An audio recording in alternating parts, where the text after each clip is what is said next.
kita lihat ketika ada yang mengalami sakit, di sini ada sakit stroke, kemudian ada pasien kanker, atau pasien satu ini nih, pasien kesurupan. Nah, ini tentunya tidak bisa mendapatkan pengobatan berupa obat saja. Jadi pada kenyataannya mungkin adik-adik sendiri menjumpai di lapangan, atau bahkan saya menjumpai di lapangan, kita semua ya di sini mungkin penontonnya dari seluruh Indonesia, ketika keluarga kita atau orang terdekat kita atau tetangga kita mengalami sakit stroke, bingung setelah berobat dari medis di rumah sakit, pulang masih belum sehat sempurna. Yang kanker juga sudah mengalami pengobatan, kemoterapi dan lain-lain, dan menuju sudah botak di sini, dari tadinya cantik juga tidak sembuh. Dan apalagi ketika ada yang mengalami kesurupan, tentunya tidak bisa hanya menelan obat paracetamol misalnya, tentunya tidak bisa. Disinilah pentingnya kita mengetahui suatu metode pengobatan lain ya, dengan pendekatan lain ya. Tapi artinya kita tidak harus bersifat mistis ya, tapi ini masih bersifat science ya, lebih mendalam lagi, dan adalah modal bagi kita semua ketika sudah terjun di lapangan. Jadi tidak memandang suatu pengobatan kepada satu titik saja. Apakah pengobatan metode barat, apakah pengobatan metode timur, ataukah metode pengobatan lain, dan ini akan kita bahas. Apa itu CHAMS? Yaitu Therapies Labeled as Complementary and Alternative Medicines. Nah, kita singkatnya mudahnya sebut CHAMS sajalah ya. Jadi suatu kita bilang metode yang memudahkan, bahkan saling melengkapi dalam dunia pengobatan. Biasanya sih di lapangan udah ke dokter, udah konsultasi ke apoteker, nggak selesai, nah lari-larilah ke sini. Kita sebutnya di lapangan pengobatan alternatif seperti itu. Tapi tidak sedikit pula yang menimbulkan malah justru pasien semakin parah. Yang mana yang benar, pengobatan alternatif atau pengobatan dengan metode konvensional dengan obat? Tentunya kita harus mempelajari filosofi dari macam-macam metode pengobatan CHAM ini ya, karena tujuannya bagus, adalah untuk menegakkan healthcare system ya, tujuannya itu.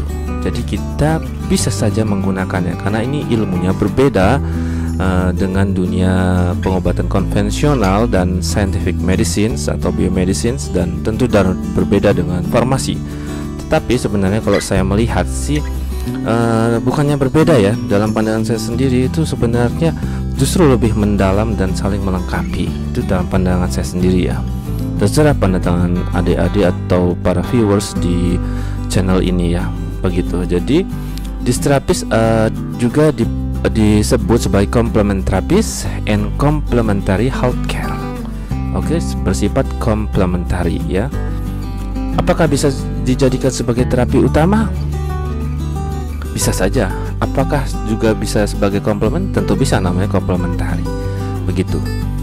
Jadi macam-macam dari CHAMS itu sudah kita kenal atau belum? Mungkin ada yang belum mengenal ya. Di dunia ada macam-macam. Itu kita bisa lihat tuh, ada yoga, ada akupuntur, udah terkenal nih di dunia. Kemudian ada yang menjalani terapi diet. Ada juga terapi Reiki, ini terapi energi. Kemudian ada massage terapi. Nah, ini sebagai suka yang pijat-pijat nih ya. Ada yang terapi kromoterapi, itu terapi warna.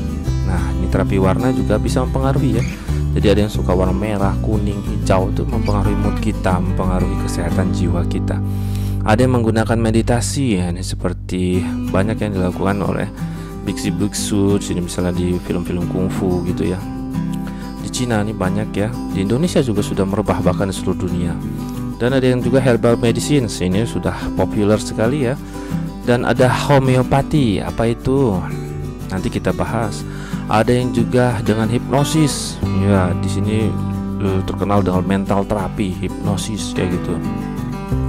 Ada yang pernah hipnotis gitu apa? Nah itu bisa juga dicoba. Ada nanti mendalami ya.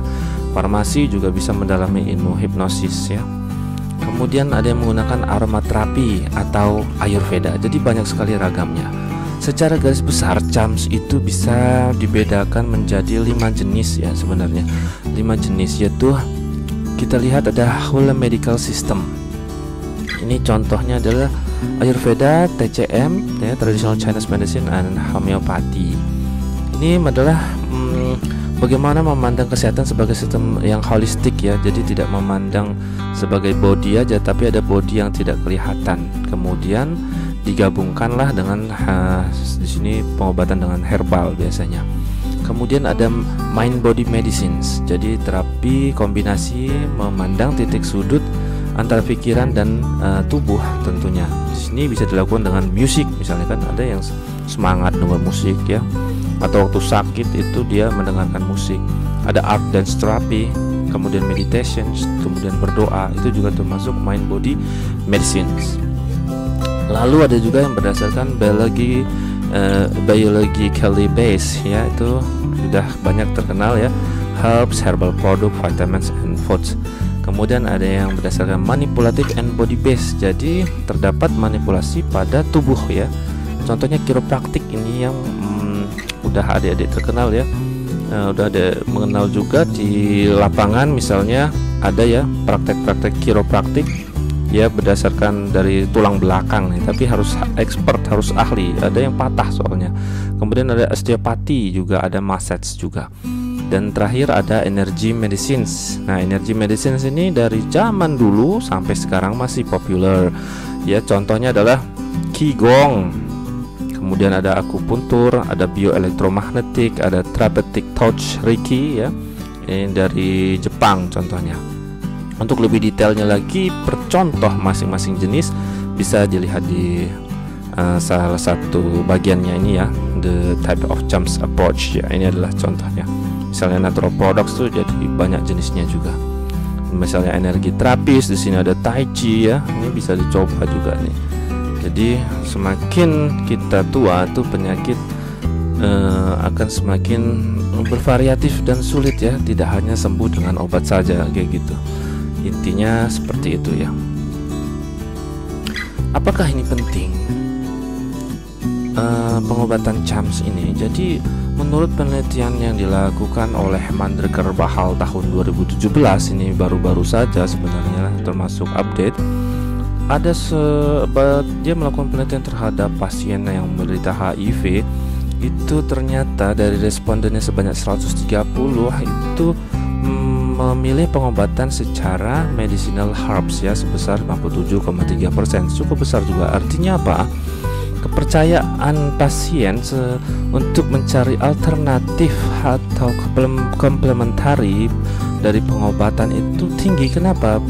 Tentunya berharap pada suatu titik kesembuhan ya. Jadi akan mencoba segala caranya, entah itu dari spiritual terapinya, ada juga yang menjalani ternyata dari terapi HIV, ada yang menjalani sebagai physical terapinya, ada yang menggunakan energi terapis, dan juga ada yang menggunakan alternatif lain di sini.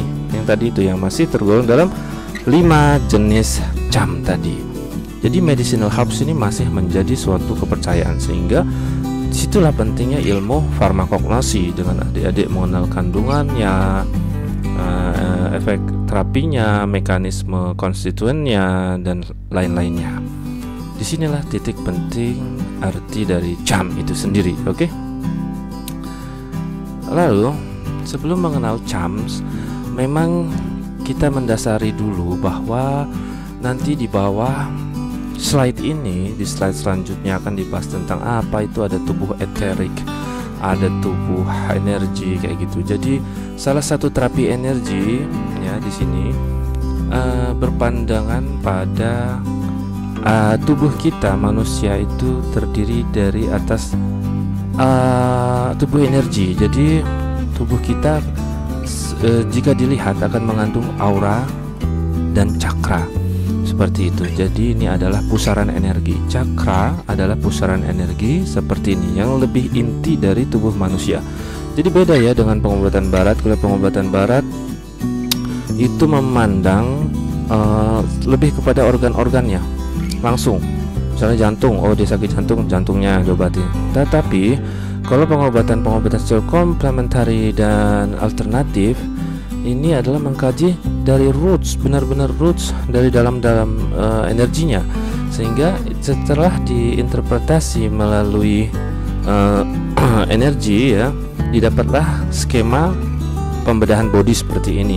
Jadi tubuh bisa terdiri dari cakra dan aura. Cakra itu terdiri, cakra utama ya, terdiri dari 7, yaitu cakra di sini the first cakra, base of root, cakra dasar ya, dekat di tulang ekor. Kemudian second cakra ini dekat kelamin atau prostat ya. Kemudian ada third cakra solar plexus, ini dekat pusar. Kemudian the fourth cakra adalah cakra jantung ya di sini. Kemudian cakra kelima itu dekat tenggorokan ya. Kemudian cakra keenam ini dekat mata, di tengah-tengah di atas mata, di tengah-tengah persis ya di antara mata. Kemudian cakra ketujuh itu ada di atas kepala kita, di atas kepala ya. Jadi secara unik ternyata cakra-cakra dalam pandangan pengobatan ini mengandung warna ya, menginterpretasikan warna, yaitu warna pelangi ternyata ya. Seperti pada kuliah saya dulu ya pernah menyampaikan di botani farmasi kalau tidak salah ya, yaitu warnanya apa? Mejiku hibiniu. Nah, seperti warna pelangi yang menggambarkan tingkatan energinya ya. Ini sudah dibahas ya, coba lihat lagi nanti. Jadi selain mengandung cakra, ternyata tubuh juga mengandung eterik, yaitu mengandung aura. Aura ada tingkatannya, dari aura dasar ya, merah, sampai juga sama keluar, yaitu ke warna ungu. Nah, ke warna ungu yang masing-masing menginterpretasikan arti yang berbeda-beda. Pada warna merah misalnya adalah etheric body yang mengandung lower aspect. Kemudian pada yang lebih tinggi lagi emosional yang lebih rendah, terus meningkat ke astral body, ini warna hijau. Nah, seperti itu. Kemudian meliputilah ke warna yang lebih tinggi, warna ungu. Inilah kenapa ada perbedaan warna-warna di tubuh manusia. Jika difoto ya, ini kalau aura bisa difoto ya secara kirlian, itu sudah bisa ada teknologinya. Tapi kalau cakra belum bisa difoto, hanya bisa dilihat oleh orang-orang tertentu ya yang mempunyai kekuatan. Seperti itu biasanya anak indigo. Kalau anak indigo tentunya mempunyai spesialis yang berbeda sekali. Jadi ini contoh ya, manusia memiliki aura yang berbeda gitu. Jadi aura ini akan sangat dipengaruhi oleh energi intinya tadi, pusaran energi cakra. Bagaimana mendapatkannya? Tentunya perlu pelajaran atau materi khusus ya. Kalau ini ada pelatihan khususnya ya. Nah, jadi aura itu warna menginterpretasikan karakter ya, karakter. Misalnya merah, dia energi, vitalitasnya, staminanya, menginterpretasikan passionnya. Kalau ke arah orange ya, ini naik lagi, ini lebih ke arah creativity, produktivitas, kesenangannya, optimisme, orangnya cenderung optimis kayak gitu. Bagaimana emotional expressionnya, dia lebih aktif di situ. Kemudian warna kuning, dia lebih cenderung humoris, dia menyenangkan. Kalau ada teman-teman yang menyenangkan, humoris, biasanya warna auranya yellow ya, kuning. Kemudian dia intelek, logik, dan kreatif. Kemudian kalau warna hijau, ternyata dia lebih bersifat kepada keseimbangan, harmoni, cinta, komunikasi, sosial. Kemudian ya lebih ke alam gitu. Dan ada blue indigo, dia cinta kedamaian ya, kesetiaan, kebaikan, kebenaran, peace. Jadi menuju ke spiritual yang lebih tinggi ya, kesetiaan, devotion. Jadi orang-orang setia itu ke arah ke sini. Jadi kalau nggak setia, dia nggak mungkin blue indigo kayak gitu. Kemudian violet ya, ungu, itu dia lebih ke intuisi, imajinasi, universal flow. Jadi lebih ke alam pendekatannya. Dia banyak berimajinasi. Biasanya orang-orang ini pintar gambar biasanya ya, jadi pintar gambar, kemudian meditasi, suka ketenangan, dan artistik orangnya. Seperti itu. Bisa nggak bercampur? Bisa saja ya, seperti di foto ini. Ini adalah orang-orang yang mengalami foto kirlian. Nah, kalau adik-adik pengen beli foto kirlian, alatnya ya, sekitar harganya 1 miliar ya. Nanti saya numpang foto ya. Nah, seperti itu. Itu definisi dari tubuh eterik kita kayak gitu ya. Jadi dengan mengalami terapi-terapi ini tentunya bisa mempengaruhi kesehatan kita, itu pandangannya. Makanya ada terapi warna tadi ya, terapi macam-macam. Oke ya. Dan ini semua ternyata bisa dilihat dengan mata ketiga ya, mata ketiga yang dianugerahkan Sang Pencipta kita. Semua orang tanpa memandang agamanya adalah bisa melihat itu semua. Dan mata ketiga ada di sini ya, jika diaktifkan ya, misalnya dengan meditasi. Kalau orang yang ini ya kepercayaannya apa, ada yang berzikir, misalnya dia agamanya Islam, macam-macam. Ada yang sudah bawaan dari lahir, sudah bisa melihat. Nah, letaknya di antara di sini ada hubungannya secara body, secara fisik benar dengan otak kecil. Jadi di sini penting sekali. Salah satu bukti mata ketiga kita itu adalah kita selalu mengalami mimpi ya, karena di dalam mimpi itu ada fase-fase tidur yang berdasarkan panjang gelombang tertentu ya, panjang gelombang tertentu. Di situ kita mengalami dunia yang berbeda. Tentunya kita harus percaya seperti ini ya, karena kita tentunya nanti akan mati ya, akan mati. Jadi berada dalam kehidupan lain. Salah satu bentuknya adalah kita mengalami dunia mimpi ya. Mungkin ada yang pernah mengalaminya atau mengalami pengalaman spiritual dan eksotis lainnya ya, seperti itu. Sehingga dengan konsep charm ini kita harus mendasari bahwa menyadari adanya prinsip energi ya. Situ ada misalnya energi itu bisa dikumpulkan dengan tangan. Nah sini ya, makanya ada praktek-praktek penyembuhan dengan tangan saja kok bisa kayak gitu dia. Nah itu bisa dengan Reiki, Tai Chi, nah, kayak begitu. Jadi kalau energi ya bisa meliputi di sini. Nah nanti ada di kuliah selanjutnya melatih energi ya. Kemudian ada warna-warna inilah yang menginterpretasikan kita. Nah, kemanakah kita? Ini menentukan karakter kita. Tentunya kita berbeda-beda, kayak begitu. Sehingga pengobatan ini mengacu kepada penilaian manusia secara utuh keseluruhan sebagai bagian dari alam, sebagai bagian dari universe. Ya, di sini ada gambarnya ya. Jadi berhubungan antara cakra ini sama universe, berhubungan.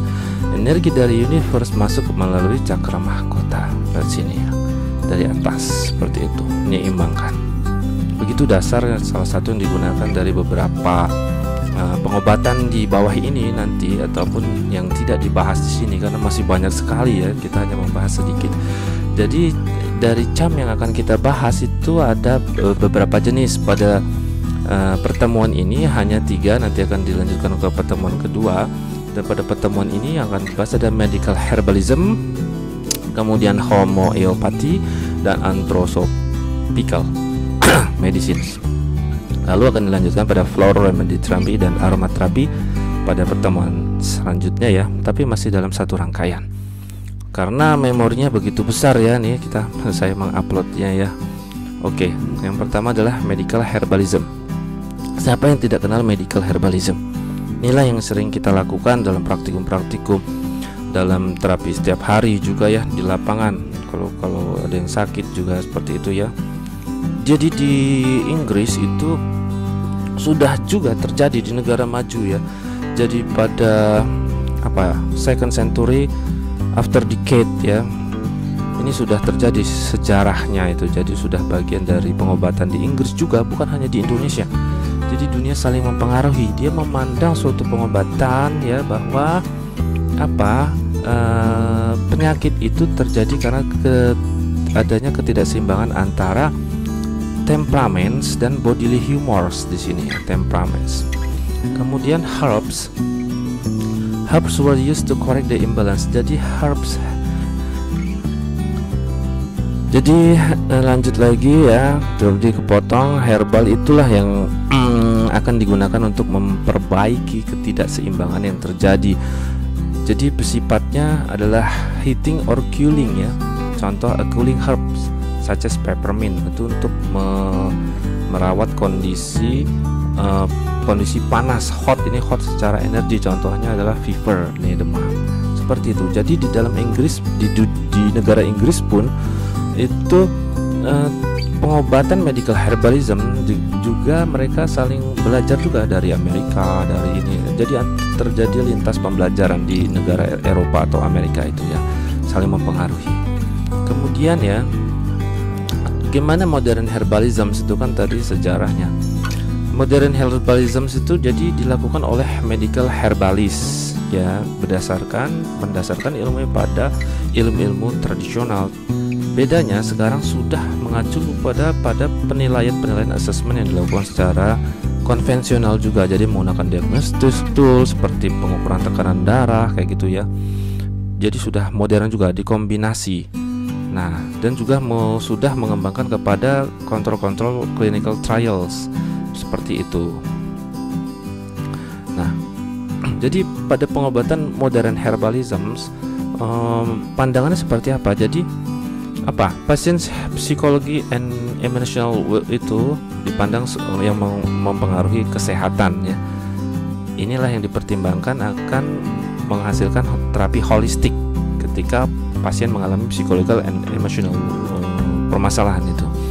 Kemudian herbalis di sini memilih herbs yang sesuai pada individu. Ya, jadi berbeda-beda. Dengan orang yang gejalanya sama, dia akan menerima pengobatan herbal yang berbeda. Nah, dengan kombinasi yang berbeda. Ini karena dia bersifat pengobatan holistik. Kemudian dia herbalis juga berusaha mencari sebab ya, the underlying cause, apa sebenarnya penyebab penyakit itu, sehingga akan mempengaruhi treatmentnya. Jadi akan sangat berbeda per individu. Dan herbs are used, herbal itu digunakan untuk menstimulasi penyembuhan, kemudian memperbaiki sistem dari tubuh dan memperbaiki sistem-sistem yang rusak, kemudian yang akan mempengaruhi simptomnya. Jadi kerjanya dari dasar baru ke permukaan kayak gitu. Yang dimana herbal itu juga ditujukan untuk mengeliminasi dari toksin dan menstimulasi circulations yang terjadi, sirkulasi energi, sirkulasi peredaran darah. Jadi ada dua. Nah, the intentions is apa? Tujuannya to provide long term relief. Jadi supaya penyembuhannya itu dalam jangka waktu lama. Begitu. Jadi tentunya pengobatannya tidak cepat kayak gitu dengan pengobatan konvensional sekarang. Lalu jadi pengobatan ini memandang bahwa konstituen atau kandungan yang berbeda dalam setiap tanaman itu diduga ya beraksi secara sinergis dan menghasilkan efek yang positif, yang menguntungkan ya. Jadi saling menguntungkan. Jika ada efek dari salah satu konstituen yang tidak menguntungkan, maka ada konstituen lain yang mengeliminir kemampuan merusak dari konstituen lain itu yang merusak. Nah, sehingga dia disebut side effect eliminating system. Itulah kenapa orang cenderung percaya kepada herbal. Jadi dia bersinergi. Bahkan terkadang itu ya dalam pandangan ini lebih utama dibandingkan dalam single kayak gitu, single agents ya kayak gitu, karena dia juga bisa digabungkan dengan kombinasi dari herbal. Selain dari satu herbs, ada konstituen yang bersinergi atau kombinasi dari herbal itu sendiri. Nah, itu dari pandangan herbalism ya, medical dan modern herbalism. Kondisi-kondisi apa yang bisa dirawat ya, yang bisa ditreatment dengan medical herbalism ini? Jadi para medical herbalist tentunya menerapi untuk penyakit-penyakit akut sampai kronik juga. Akut contohnya di sini ada infeksi. Kronik ya misalnya atau penyakit-penyakit medis ya, seperti irritable bowel syndrome ya berkaitan dengan pencernaan, kemudian premenstrual syndrome, eksim, akne, atau kondisi-kondisi kulit lain, sistitis ya, atau ada peradangan pada kandung kemih, artritis, depresi, ada chronic fatigue ya, jadi kelemahan dan migrain, sampai migrain atau vertigo ini bisa di-treat ya. Nah, bagaimana herbalist prescriptionnya? Resep cari herbalnya biasanya digunakan tadi ya, seperti pada prinsip yang kita jelaskan tadi, bahwa dia untuk misalnya gejala menopause simptom menggunakan beberapa herb, tidak cuma satu. Jadi kombinasi, tidak cuma satu. Stres ini ya, tidak cuma satu. Dan masing-masing, ingat ya, masing-masing individu menerima resep yang berbeda-beda ya, resep yang berbeda-beda tergantung kondisinya, karena dia memandang tubuh itu beda ya, terdiri dari apa? Temperaments and body tadi, humors tadi. Seperti itu. Nah, bagaimana sih kalau kita melakukan perbandingan antara herbalism dengan rational fitoterapi?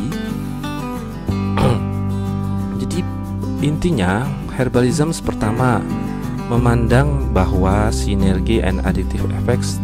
Jadi efek sinergi dan aditif terjadi between herbal constituent. Padahal kalau rational terapi, fitoterapi maksudnya, dia harus mencari buktinya. Nah, kemudian herbalism, dia memandang pengobatan secara holistik. Holistik itu berarti berdasarkan individualistiknya masing-masing, baru ngeresepin. Kalau ini tidak holistik, berdasarkan gejala saja. Kemudian preparations biasanya dia diformulasikan dalam bentuk tinctur. Kalau rational terapi, fitoterapi, dia bisa diberikan sebagai tablet, kapsul biasanya. Kemudian kalau herbalism, dia menggunakan kombinasi dari herbs. Tadi ya, kombinasi bukan single. Tapi kalau rational fitoterapi dia menggunakan single herbs. Kemudian dia prinsip-prinsipnya masih bertentangan dengan standarisasi dari tanaman ya. Kalau rational fitoterapi karena sudah berdasarkan evidence, dia menggunakan standar dari pembuatan ekstrak kayak gitu dari tanaman yang akan dijadikan pengobatan, seperti itu. Kemudian kalau herbalism dia belum banyak ya bukti scientifically-nya, sedangkan kalau rational fitoterapi sudah berdasarkan science based approach. Dan demikian berarti bukti dari efikasi dan safety-nya belum banyak. Medical herbalism sini belum banyak dilakukan. Nah, itu tugasnya adalah kita melakukannya. Untuk apa? Sebagai pertanggungjawaban. Tapi masih banyak juga yang dilakukan ini dan biasanya dilakukan sembuh tapi tidak direport. Nah, itu makanya selalu terjadi informasi di dunia ini, sehingga masih ada kepercayaan kesana. Ya wajar saja kayak gitu. Ternyata sembuh di lapangan karena tidak semuanya bisa direport kayak gitu ya. Oke. Lanjut ke pengobatan kedua, homeopati. Apa tuh homeopati? Jadi homeopati ini dia sekitar 200 tahun lalu ya, 200 tahun lalu mungkin dari sekarang, sudah ditemukan oleh seorang dokter dan sekaligus apoteker. Nah, ini hebat ya, dokter dan apoteker dari Jerman. Dia ini merangkap. Jadi namanya Samuel Hahnemann, sejarahnya gitu. Pendekatan homeopati ini adalah suatu pendekatan yang kontroversial kalau dipandang dengan kehidupan pengobatan sekarang. Ya, kenapa kontroversial? Jadi nanti kita bahas ya kenapa kontroversialnya. Dia sejarahnya sebelum dia menemukan ini, dia prihatin dengan pengobatan-pengobatan zaman dulu yang menggunakan misalnya adalah mengeluarkan darah, kemudian menggunakan strong purgatif ya, dan emetik untuk pencahar supaya ngeluarin racunnya, kemudian melukai supaya keluar darahnya, ngeluarin toksiknya, bahkan menggunakan heavy metals ya seperti arsenik dan merkuri. Nah, itu dulu pengobatan zaman dulu tuh banyak dilakukan itu. Dia nggak setuju sebenarnya, kurang puas dia sebagai dokter dan apoteker. Jadi dia ngerangkap dia nih ya profesinya. Kemudian selama periode itu dia melakukanlah percobaan menggunakan kulit gengkona ya, kulit gengkona, kemudian menggunakan dosis tinggi sehingga didapat simptoms seperti pada penyakit malaria. Seperti itu, ketika dosis tinggi simptomnya seperti malaria, dia ngobatin malaria. Nah, oleh karena itulah dia mendapatkan suatu kesimpulan. Tapi sebelum kita mengacu kepada kesimpulan pendekatan-pendekatannya, marilah kita saksikan video tentang homeopati berikut. Homeopathy may be the most controversial but also the most popular alternative medicine. While some argue against it, others swear by its great power and effectiveness. How does homeopathy work? How did it become what it is today, and what can modern medicine learn from it?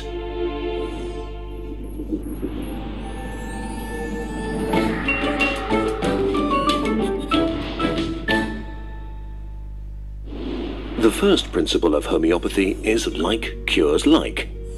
Remedies use ingredients that cause the symptoms you want to cure.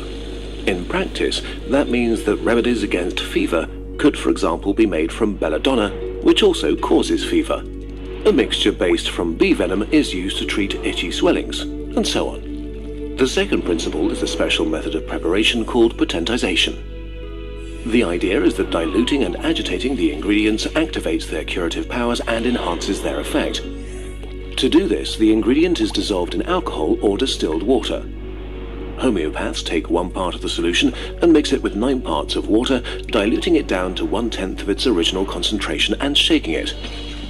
What you have now is a 1x potency, 1 part ingredient and 9 parts solvent, named after the Roman numeral X for 10. Now this process is repeated. Take 1 part, mix it with 9 parts of pure water and shake it vigorously. Now you have 2x. You do this again and again until you reach the desired grade of potency. The finished remedy is then taken orally, or sometimes it's applied as little sugar pellets that are sold as globuli. A 20x potency, for example, is like dissolving 1 aspirin pill in the water volume of the whole Atlantic. But many are much more extreme, like 30C, for example. C means that the mixture has 1 part ingredient and 99 parts water. So the commonly sold 30C mixture means 1 part ingredient and 1,000,000,000,000,000,000,000,000,000,000,000 parts of water. If we wanted a globuli pill with a single atom of the original ingredient, then our pill would be the diameter of the distance between the Earth and the Sun. 150 million kilometers. A pill so massive that it would collapse into a black hole under its own mass. Because of this, potentization is one of the biggest criticisms of homeopathy. The extreme dilution is supposed to make the ingredients more potent, but on a physical level, this doesn't really make sense. Most homeopathic remedies are diluted so much that not a single atom of the active ingredient is left in them. The explanation of why the mixtures still work is that shaking the mixture after every dilution leaves behind a spirit-like essence of the ingredient. Basically, the idea is that water remembers what was put into it. But if this were true, then every substance that ever met a drop of water would leave an essence behind and lead to unpredictable effects when it was accidentally ingested. Think of all the stuff that lives and floats in the oceans. Every sip of water would be a supercharged homeopathic cocktail. So how did homeopathy become the most successful alternative medicine? In the 18th century, medicine was very different from today. Treatments like bloodletting left the patient worse off than before. So German physician Samuel Hahnemann wanted a non-invasive, natural way of healing and developed homeopathy. And in fact, homeopathic hospitals were soon successful because doing no harm beats doing harm. Hahnemann imposed very strict rules on his patients. First, you had to avoid coffee, tea, alcohol, spicy food, sweet food. No old cheese, no onions, no meat. No clothes made from sheep's wool, but also no sedentary work, no sitting inside in stuffy air, no warm rooms, no riding horses, no napping, no playing games, no masturbation, and of course no reading pornographic texts, and many more. Then, and only then, would his remedies work according to the inventor of homeopathy. Of course, all of these instructions are ignored and not talked about today. Medicine has changed a lot in the last 150 years. Never before in human history have we enjoyed a comparable level of health. Never have we lived as long. And this is largely due to the new tools we've developed. Modern diagnostics, double-blinded studies and scientific evaluation to check and prove which stuff works. Thanks to these tools, after countless studies and reviews, we know beyond a shadow of a doubt that homeopathy does not have any effect beyond placebo. But even so, who cares why it works if it helps people? Maybe you tried it and felt better. Or you know someone that got over a horrible disease while using homeopathic remedies. And there are plenty of reports of it working for children and animals. What do we make of these experiences?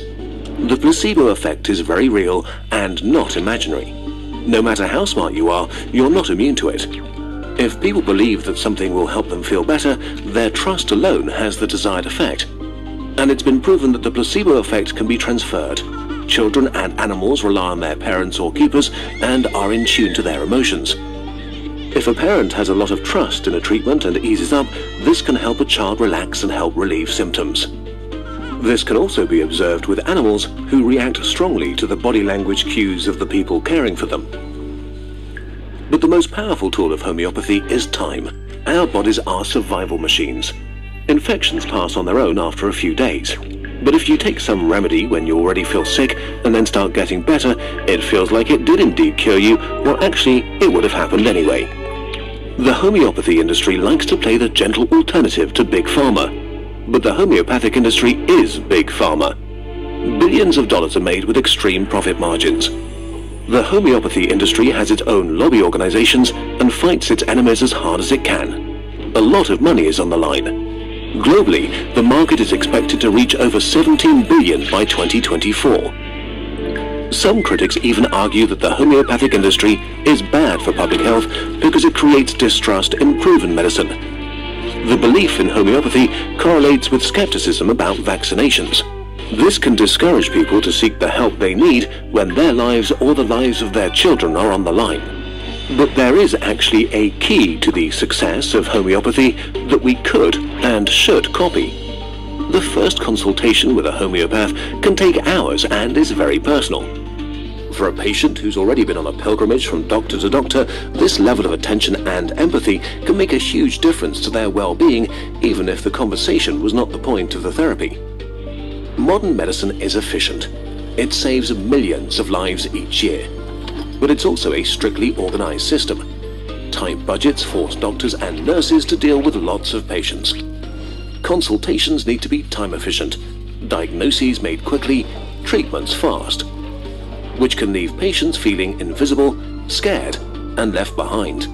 This is what modern medicine can learn from homeopathy. It meets a human need that has been left unfulfilled. We need to make time for the individual again, see people, not numbers. But as important as empathy is, it's not a substitute for actual treatment.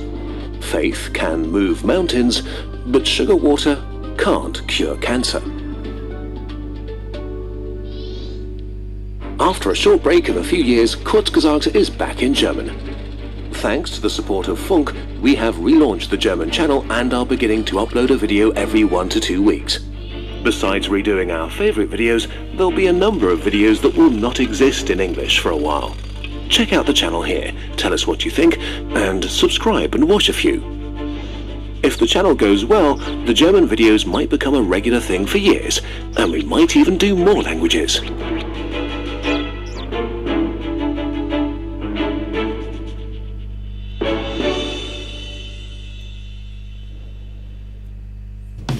Homeopathy.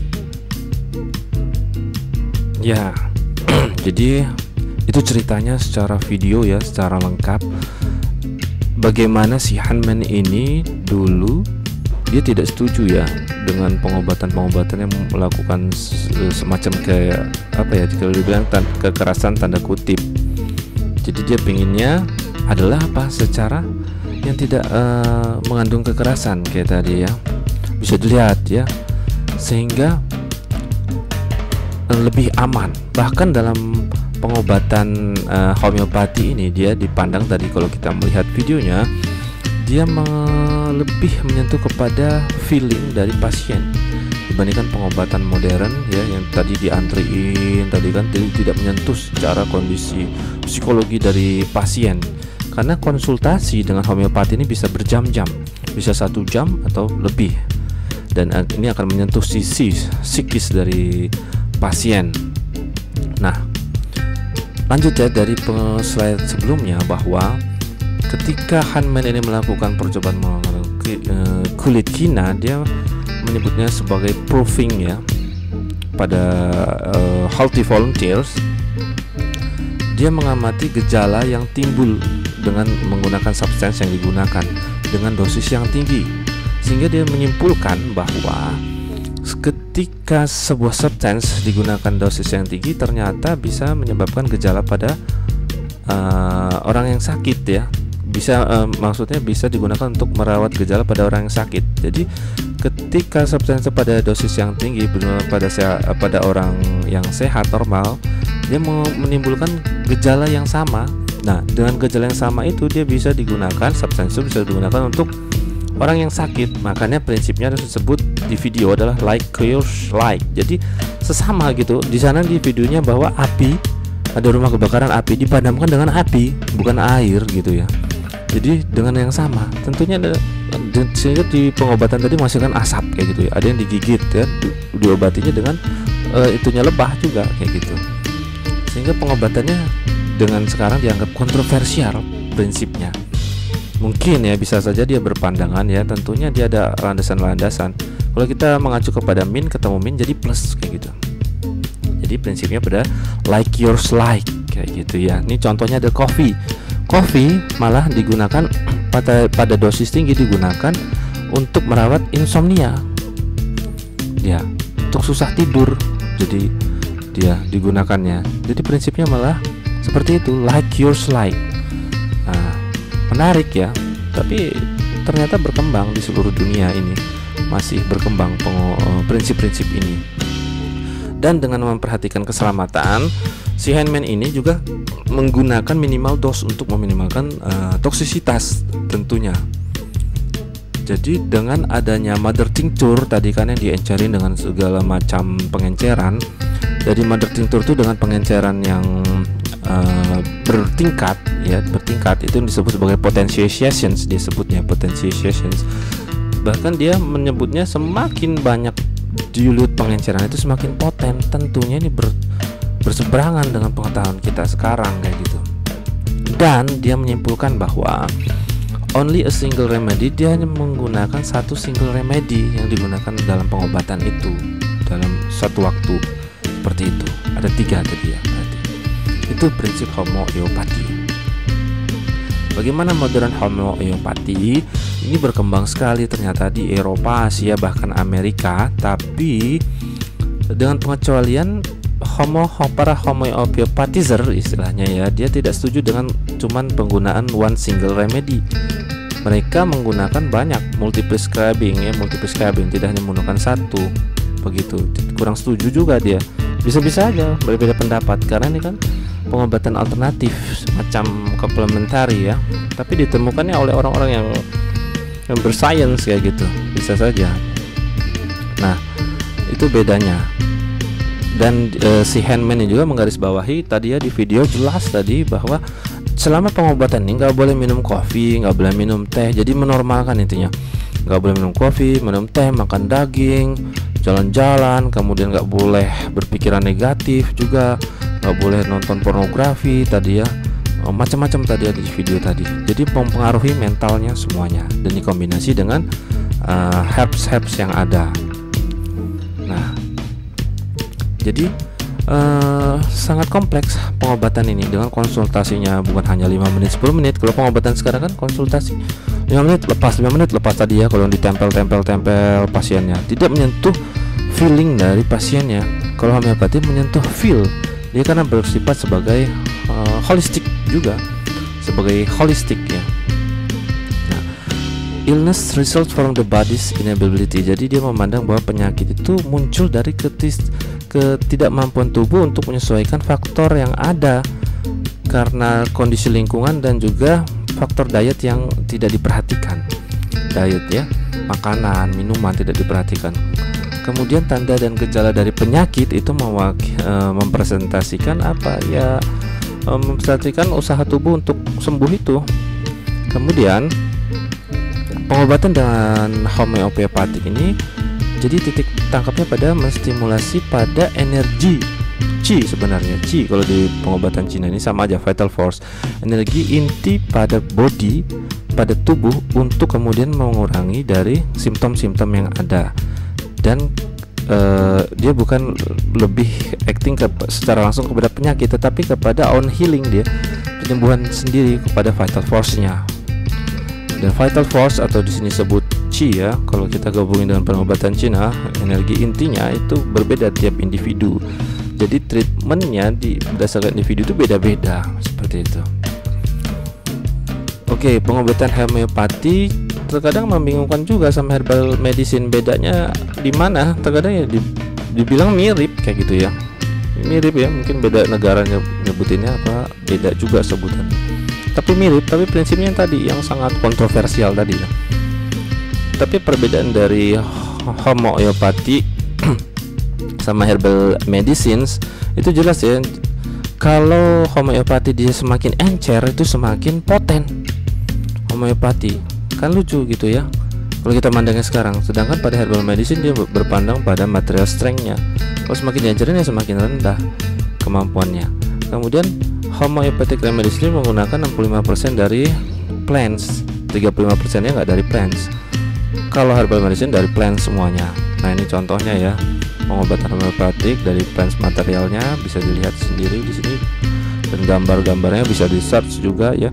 Yang ada common plant names-nya apa gitu, plant source-nya apa, common remedy name-nya ini. Jadi namanya beda nih, tapi secara internasional disamakan ya, bahasanya begini Latin, kemudian common plant name-nya apa yang digunakan.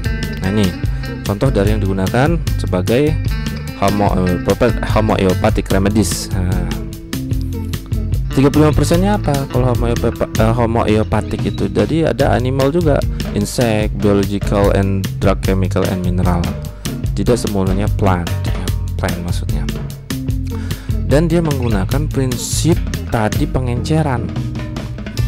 Ya, menggunakan pengenceran. Jadi ada the mother tincture namanya kan, yang pekat tadi ya, mother tincture namanya. Kemudian dia encerin. Ketika pengenceran menggunakan prinsip desimal itu adalah menggunakan prinsip 1:10 pengencerannya, maka disebut 1D atau X1X dia sebutnya. Ketika dia hancurkan bertingkat, maka dia pengencerannya menjadi 2X.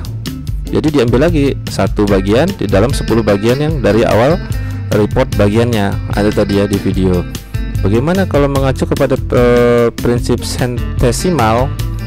Dia 1:100 pengencerannya, satu bagian di dalam 100 pelarut. Ketika dilakukan 2 kali, ya dia berarti jadi menjadi 2C kayak gitu ya, centesimal. Jadi pengencerannya 1:10.000 sebenarnya, seperti itu. Kalau yang tadi beda ya, 1:10. Jadi desimal 1:10, centesimal 1:100. Itu makanya ada yang namanya potensinya dikenal sebagai akonit, misalnya 3C atau 6X tadi itu. C centesimal, X tadi kan desimal. Ini persamaannya. Jadi pengencerannya sebenarnya sama. Semakin dihancurin semakin poten dia mandang seperti itu. Nah ini sama ya. Jadi prinsip-prinsip pengencerannya 2C atau ini prinsip potensialisasi dari homeopathic remedies.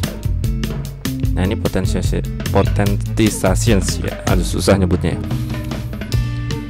Ini berbeda ya, jadi in positions to modern pharmaceutical principles.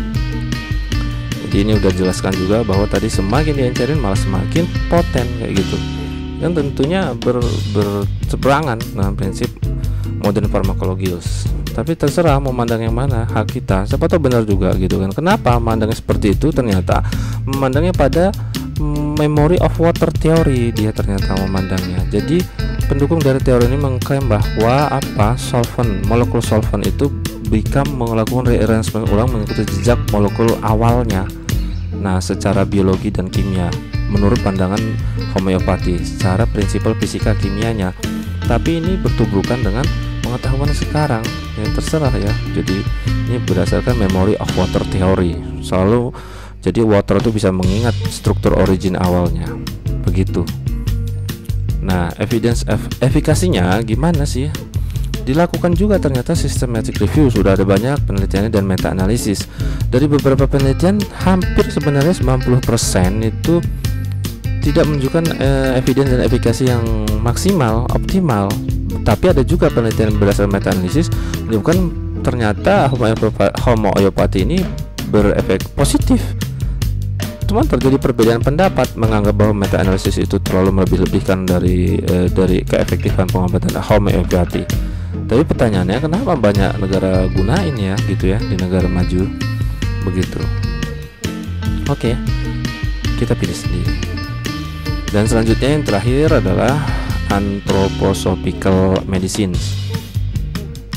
Tentunya ini agak sedikit berbeda ya dengan homeopati, tapi ya prinsip-prinsipnya hampir sama saja, selalu memandang penyakit dan pasien atau individu secara holistik. Jadi sejarahnya ini ditemukan oleh filosofer Austrian ya sebagai esoterik. Ya esoterik itu ahli energi, namanya Steiner. Dia memandang penyakit itu adalah sebagai bagian dari human beings and the natural world. Jadi penyembuhannya ini, dan mengutamakan pada soul and spirit. Jadi tidak hanya fisik tapi juga ditentukan oleh soul and spirit yang ada pada manusia. Ini disebut dengan prinsip anthroposophy atau anthroposophic medicine pengobatannya, karena ini sejalan didukung dengan pengetahuan-pengetahuan sekarang ya, dari pengetahuan agrikultur maupun pengetahuan pengobatan. Dia mengacu tentunya pada pikiran, perasaan, dan will atau behavior itu mempengaruhi suatu penyakit karena berdasarkan soul and spirit. Lalu dengan semakin mendalamnya pada soul and spirit, jadi dia mengeksplor how human soul and spiritual nature berhubungan dengan kesehatan dan fungsi dari tubuh gitu ya. Namun dia menggarisbawahi bahwa antropo, kita sebut antropo aja ya biar pendeknya, anthropomedicine ini adalah sebagai extensions bukan alternatif. Kalau alternatif itu kan beda. Kalau extension adalah perpanjangan, perluasan dari pengobatan konvensional, sehingga saling setelah diobati konvensional bisa di extension kayak gitu. Dan Steiner memandang pengobatan ini bahwa person itu bisa mempunyai 4 bodies tadi: physical body, etheric body, astral body, dan spiritual body yang mewakili masing-masing. Gambaran tentang 4 body ini mungkin sudah di awal, kira-kira seperti itu, sama saja. Dan dia memandang juga human being itu mempunyai 3 functional system utama, yaitu sense nervous system, reproductive metabolic systems, dan rhythmic system. Pada sense nervous system dia fokus on cooling and hardening process, itu contohnya pada development of arthritis.